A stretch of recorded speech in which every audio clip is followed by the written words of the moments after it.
নমস্কার বন্ধুরা, অনুভা কুকিংয়ে আপনাদের সবাইকে স্বাগত জানাই। আজ আপনাদের সঙ্গে একটা দারুণ রেসিপি শেয়ার করব। সকালের টিফিন বা রাত্রের ডিনারের জন্য আপনারা এটা বানিয়ে নিতে পারেন। আজ বানাবো চিকেন কিমা দিয়ে ঘুগনি। ভিডিওটা সবাই দেখতে থাকুন। আমি আগের দিন রাত্রে বুটটা ভিজিয়ে দিয়েছিলাম। এবার প্রেসার কুকারে দুটো সিটি মেরে সেদ্ধ করে নিয়েছি। দেখুন বুটগুলো একদম খুব ভালোভাবে সেদ্ধ হয়ে গেছে। আর এখানে একটা গোটা মশলা নিয়েছি, এগুলো আমি গরম তেলের মধ্যে দিয়ে দেব। এখানে নিয়েছি গোটা গরম মশলা, দুটো শুকনো লঙ্কা, গোটা জিরে আর তেজপাতা। এটা সর্ষের তেল গরম করে কড়ার মধ্যে আমি দিয়ে দিলাম। মশলাটা একটু লাল লাল ভাব হয়ে আসলে তারপরে কেটে রাখা একটা বড় পেঁয়াজ কুচি তেলের মধ্যে দিয়ে দেব। পেঁয়াজটা খুব ভালো করে ভেজে নেব। তারপরে দিয়ে দেব একটা গোটা টমেটো কুচি। টমেটো কুচি আর পেঁয়াজটা যাতে খুব ভালোভাবে ভাজা হয়ে যায় আর একদম নরম ভাব হয়ে যায়, তার জন্য উপর থেকে 1 চামচ মতো নুন দিয়ে দিচ্ছি। নুনটা দেওয়ার পরে পেঁয়াজ আর টমেটোটা আরও ভালো করে ভাজবো।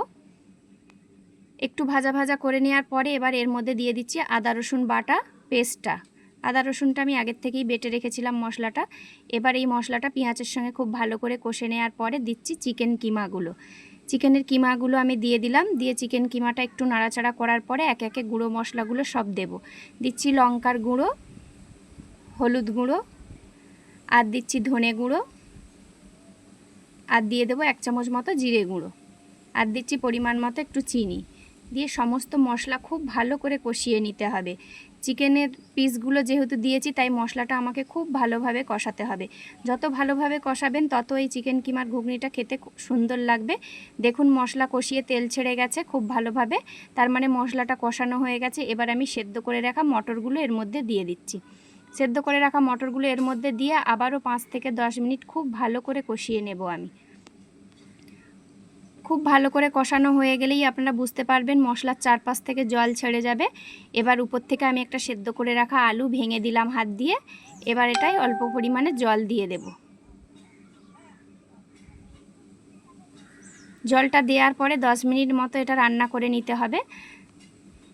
ঝোলটা একটু ঘন ঘন হয়ে আসলে উপর থেকে দুটো কাঁচা লঙ্কা ছড়িয়ে দেব। চেরা কাঁচা লঙ্কা 2-3টে দিচ্ছি।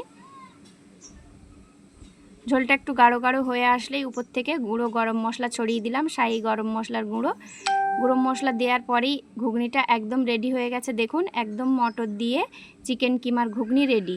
এটা আপনারা গরম গরম রুটির সঙ্গে বা পরোটার সঙ্গে বা নানের সঙ্গে পরিবেশন করতে পারেন। এটা আমরা রুটির সঙ্গেই খেয়েছিলাম, খেতে খুবই সুন্দর হয়েছিল। আপনারা এইভাবে বাড়িতে বানিয়ে নিতে পারেন চিকেনের কিমা দিয়ে ঘুগনি। চিকেন বাড়িতে আসলেই 2-4 পিস চিকেন তুলে রাখবেন আর একদিন ঝট করে এই রেসিপিটা বানিয়ে নেবেন, দেখবেন খেতে খুবই সুন্দর লাগবে। আর এই চিকেন কিমার ঘুগনির সঙ্গে রুটি, পরোটা, নান যাই খান না কেন খেতে অপূর্ব লাগবে।